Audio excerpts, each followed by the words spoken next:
so good to finally be back with another hair video. So since it's been a long time, I am not going to hold you guys. We are just going to jump right in. Mistake number one, especially if you have fine medium density hair like me, in my opinion, is going to be not taking the time to go ahead and blow dry your hair. I have definitely made the mistake of going in with not stretched hair, not blow dried hair, just my dry curly hair, and not only is it a hassle to detangle and get through, you're adding tons more breakage to your hair when it's supposed to be a protective style, but it makes it so much easier to part your hair. If you are a fan of clean parts, I can take or leave them depending on how I'm feeling. Going ahead and stretching your hair is going to make it so much easier to create those clean parts. Mistake number two, and again, these tips are primarily going to be for those of us who have fine strands, because that's the hair that I learned to work with and the only kind of hair that I braid, because I don't do nobody else's hair. So mistake number two is definitely going to be doing the rubber band method on small sections. So the rubber band method is a great method, a very foolproof, easy method to make sure that your braids are extremely neat, and it also helps with gripping your hair if you are a beginner. However, I would not suggest doing the rubber band method on anything but jumbo styles. For me, with my fine strand hair, I notice when I do the rubber band method, or when I have tried the rubber band method on smaller sections, not only is it extremely uncomfortable, I am not particularly a tender-headed person. However, it is so easy to make your braids too tight when you do the rubber band method, because one, you are securing your hair with a rubber band, and then you're going on top of it, adding additional tension to your hair when adding in the braid hair. I do still sometimes like to use the rubber band method for jumbo styles, just because it helps, again, to keep the hair extremely neat by going ahead and gathering it in a rubber band. However, every time I've done the rubber band method on anything other than jumbo styles, it was miserable, and I ended up taking the style down early just because it was entirely too much tension on my hair, and I did find breakage. Piggybacking off of the last mistake, the number three mistake that I made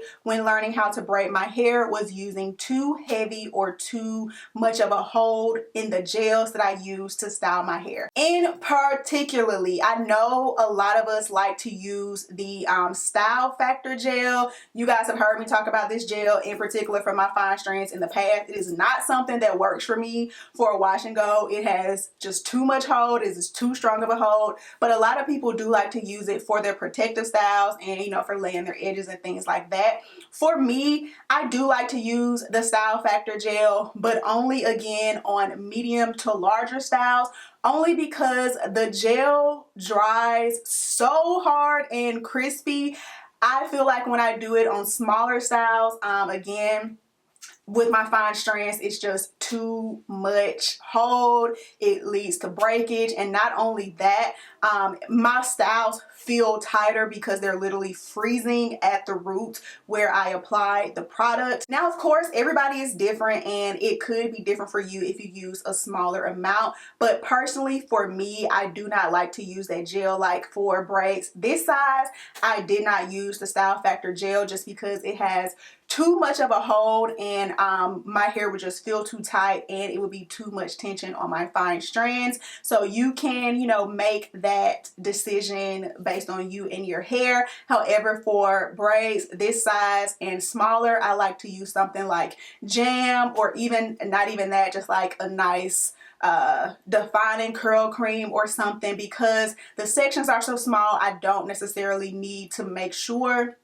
that all the hair is smooth. I can just grip it and it'll be smooth that way. The number four biggest mistake that I've made when learning how to braid my own hair is not pre-planning out my sections. And I know I can't be the only person who has started braiding my hair and didn't plan it properly and ran out of hair, and then had to run to the beauty supply store with my hair half done, put it in a cap, put it in a ponytail, do whatever, and have to go get some hair. And it's really not that big of a deal, and now you can even order your hair off of Amazon if you don't mind waiting a couple days for the hair to come in. But it just kind of ruins the flow the thing about me is, like, once I have a flow going when braiding my hair, like, I like to turn on Netflix or, you know, turn on a new album that I want to listen to and, you know, really get my flow going. And when you mess up your flow because you ran out of hair, it's like, one thing that I recently just discovered that goes right along with the pre-planning that I feel like is a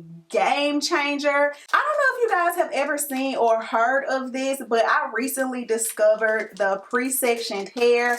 This pack is from the Janet collection, and it comes 3 sections in a pack, and I will insert a video of what the actual sections look like up top, just because I don't want to open this because I don't want to, like, you know, tangle up my hair before I'm ready to take these braids down and install some more, because that's just the life I live right now. So yeah, this is just really helpful in not only getting the perfect size braid, like I was just saying, if you don't pre-plan it out sometimes, just trying to eyeball it, your braids will be different size. Like, I eyeballed these braids and I'm sure some of the braids are different sizes. With pre-section, pre-stretched hair, you don't have to worry about any of that. But I did get it for about $6.99 a pack, and I think I ordered 6 or 7 packs. So that is, you know, more than enough braids that I'll need to do the next style. The number 5 mistake, and I saved this one for last because I feel like this is the biggest mistake that I made when learning how to do my own hair, and something that I feel like even currently a lot of braiders, self-braiders, and even stylists don't necessarily understand, is where and when to dip your braids. The biggest mistake that I have made and that I have seen others made is, number 1, dipping too much of the braid. Like, I have definitely done this a number of times, and it's not necessarily detrimental, but it's definitely not the greatest for your hair. If you think about all the different tips that we say for our natural hair, we have to remember that our natural hair is still in the braids, and especially if you have longer, medium to long natural hair, making sure that you aren't dipping your actual natural hair where your natural hair is in the braid. It's not gonna be the end of the world. I definitely have done it more times than I care to count, but it is not the best for your hair. It is very drying for your hair, and also it could break off your hair. I'm not gonna say it is gonna break off your hair, but you know, you wouldn't just dip your raw, like your raw natural hair in boiling water. So I personally would never suggest doing that. Just making sure that you're only dipping the ends to seal them, or maybe if, like me, you have curls on the end, dipping the ends of your braids with the rollers in the boiling water so that you can set the curl. But other than that, you want to make sure that if you know your natural hair is stopping somewhere around here, not taking that boiling water all the way up there and completely drying out your hair, but also rinsing off any like moisturizing product that you may have put in your hair to prep your hair for the style. Also, another mistake that just may be like just a dumb mistake that I made was thinking that you needed to dip any kind of protective style in boiling water. Is just something that I just assume that you always did when I first was learning to braid my hair. So like certain styles like passion twist, or even Marley twist sometimes, or the spring twist, the curly hair, anything that has like the curls on the end, if you're doing like goddess braids or things like that that have the hair left out and the curly hair anywhere in it. Like if this wasn't originally curly hair, this was just regular synthetic hair and I curled the ends, but had it been like curly hair, you don't want to dip your curly hair in boiling water because it's going to completely destroy the curls and it's going to make the hair look dry and nappy and just not good. I will show you guys a picture of when I did it as recently as last year, just not really thinking about it. I had some like strands left out of a goddess braid style, and when I was dipping my braids, I didn't think to pull the curly hair or separate it, and it just completely like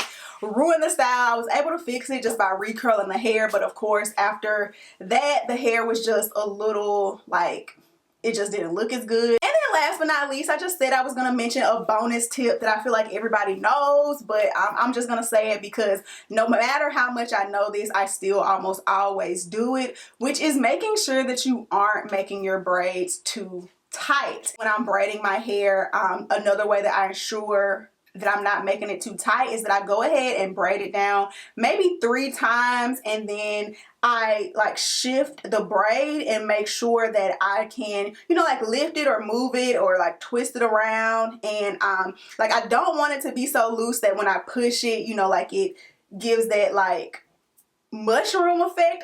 I feel like y'all know what I'm talking about, but if you don't, I'm sorry, that's like a weird explanation. But I just make sure that I can move the braid around. Like, you know, if your braid is too tight when it only wants to lay in one direction, and it's very uncomfortable to move it in the opposite direction. So that's it, guys. Those are my top 5 mistakes that I made when learning how to braid my own hair so that you don't have to make them. If you guys enjoyed the video, or you just enjoyed finally another hair video from your girl, even though she's been protective styling for the last year and enjoying every single minute of it, the freedom of it, okay?